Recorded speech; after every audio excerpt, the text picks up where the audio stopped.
Alright, so our topic was dietary accessibility in the Georgia Tech dining halls. We went around to the different dining halls and we found issues with cross-contamination and mislabeling of the food. Like, for instance, this picture has jelly in the peanut butter, so if you were allergic to one of those, then you could clearly not eat this.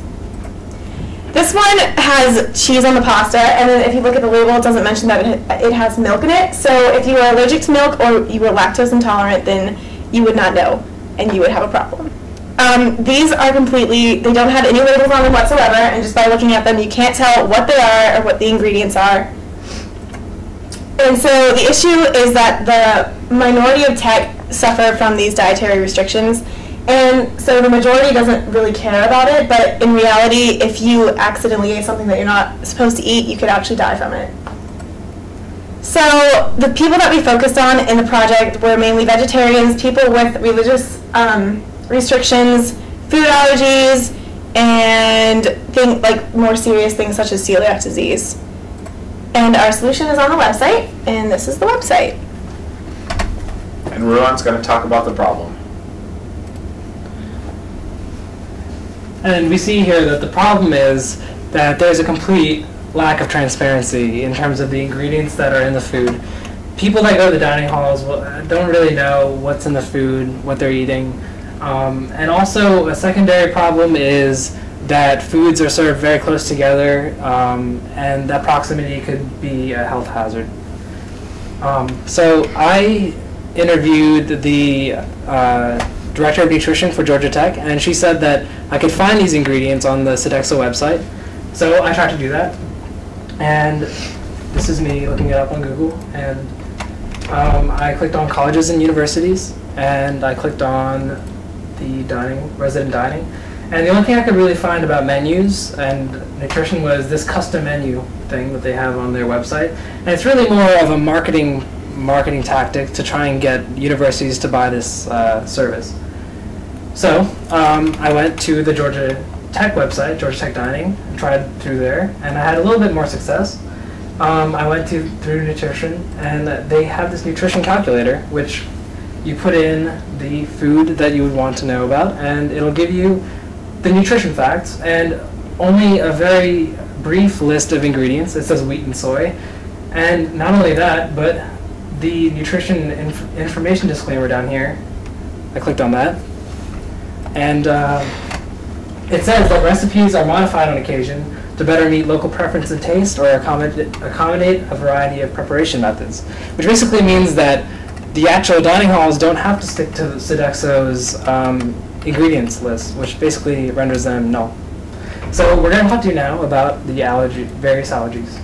We've researched a number of the most important allergies that we thought that were most common in Georgia Tech students, and that included tree nuts and peanuts. And we thought this was a huge issue at Tech, especially with the peanut butter and jelly little openings, because they're so close in proximity that anyone could get a whiff of the peanut butter and could have a serious reaction.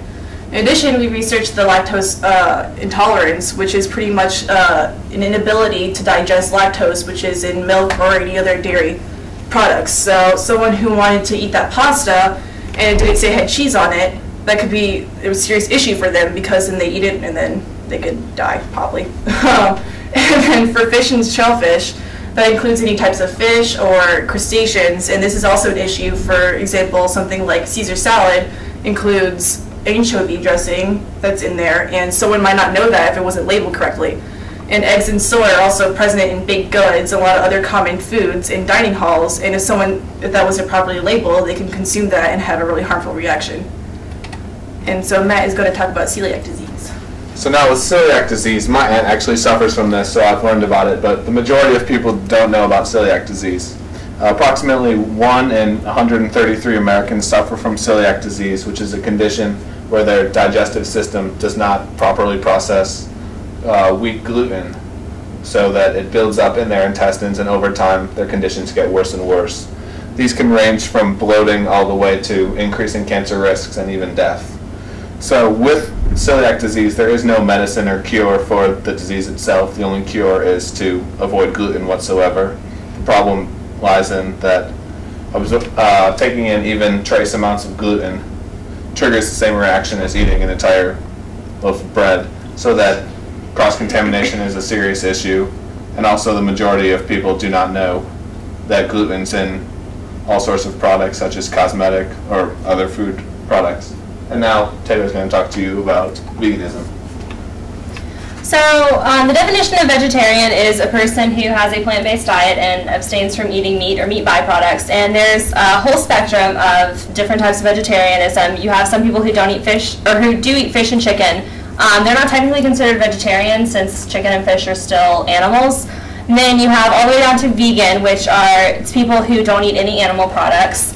And then you have raw vegan, which is people who only eat raw fruits and vegetables or food that's not cooked above 118 degrees Fahrenheit.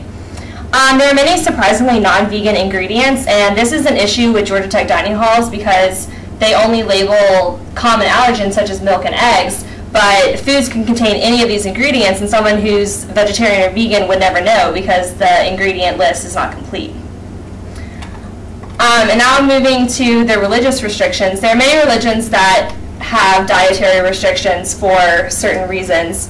One of them is Hinduism, where the cow is a sacred animal, and so they don't eat any beef whatsoever. There are many of them that are completely vegetarian, and there's even one sect that is totally vegan.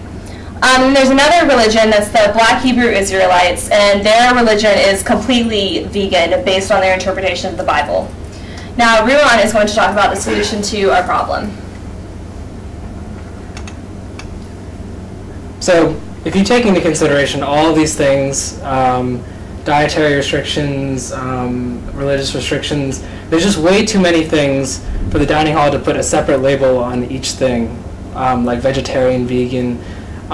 It would be much easier for them. All we want them to do, really, is to put a full list of ingredients out on not only on their website, but also in the dining halls on the actual labels.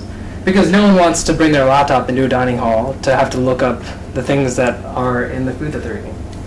Our solution to the second problem is putting things that are very potent allergens apart from things that aren't.